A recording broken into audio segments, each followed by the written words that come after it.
News 18 India देख रहे हैं आप। मैं हूं आपके साथ मोनिका ठाकुर। शुरुआत सबसे बड़ी खबर के साथ, क्योंकि न्यूज 18 राइजिंग भारत के मंच से प्रधानमंत्री नरेंद्र मोदी ने भ्रष्टाचार, आतंकवाद समेत कई मुद्दों पर बेबाकी के साथ अपनी बात रखी। प्रधानमंत्री नरेंद्र मोदी ने कहा कि देश में भ्रष्टाचारियों पर सख्त एक्शन लिया जा रहा है, किसी भी भ्रष्टाचारी को बख्शा नहीं जा रहा है। साथ ही प्रधानमंत्री नरेंद्र मोदी ने पूरी दुनिया को यह संदेश दे दिया है कि आज का भारत आतंक को सहने वाला देश नहीं है, बल्कि वो आतंक को मुंहतोड़ जवाब देना भी जानता है।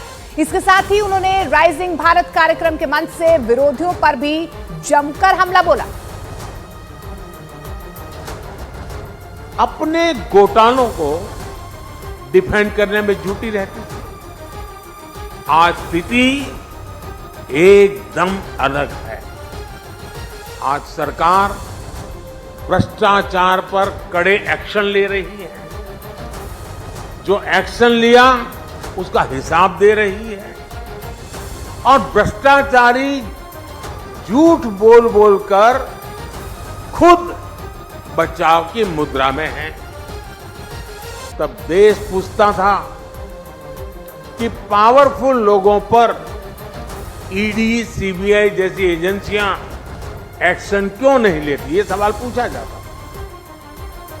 आज पावरफुल और भ्रष्ट लोग पूछ रहे हैं कि एजेंसियां उन पर एक्शन क्यों ले रही है।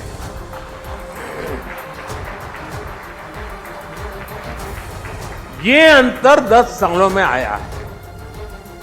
बात वही है, नीयत सही। प्रधानमंत्री नरेंद्र मोदी ने राइजिंग भारत के मंच से विरोधियों पर हमला बोला। उन्होंने कहा कि हमने सरकारी खजाने की लूट को बंद कर दिया।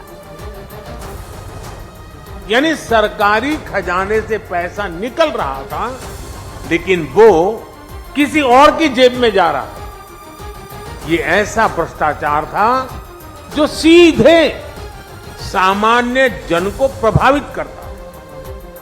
मनरेगा का पैसा सरकारी खजाने से निकलता था, लेकिन मजदूर को मजदूरी नहीं मिलती।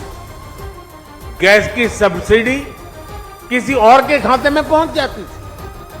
अपनी स्कॉलरशिप पाने के लिए भी रिश्वत खिलानी पड़ती थी। 10 साल पहले तक जो सरकार में थे, उनको ये सूट करता था, उनकी राजनीति को ही सूट करता था। लेकिन साथियों, हमने सरकारी खजाने की इस लूट को पूरी तरह से बंद कर दिया।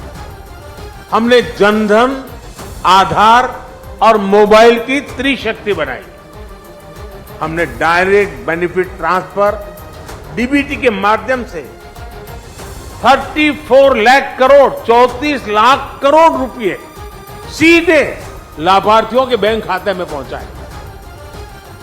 प्रधानमंत्री नरेंद्र मोदी ने राइजिंग भारत के मंच से यह भी कहा कि 2014 से पहले देश की साख गिर रही थी, भ्रष्टाचार हो रहा था। 2014 के पहले भारत के साथ क्या स्थिति थी, आप याद कीजिए। 2014 से पहले घर घर में भ्रष्टाचार बड़ा मुद्दा था। देश की साख गिर रही थी, लेकिन तब की सरकार झूठे तर्कों के आधार पर अपने घोटालों को डिफेंड करने में जुटी रहती थी। आज स्थिति एकदम अलग है। आज सरकार भ्रष्टाचार पर कड़े एक्शन ले रही है। जो एक्शन लिया उसका हिसाब दे रही है। और भ्रष्टाचारी झूठ बोल बोलकर खुद बचाव की मुद्रा में है।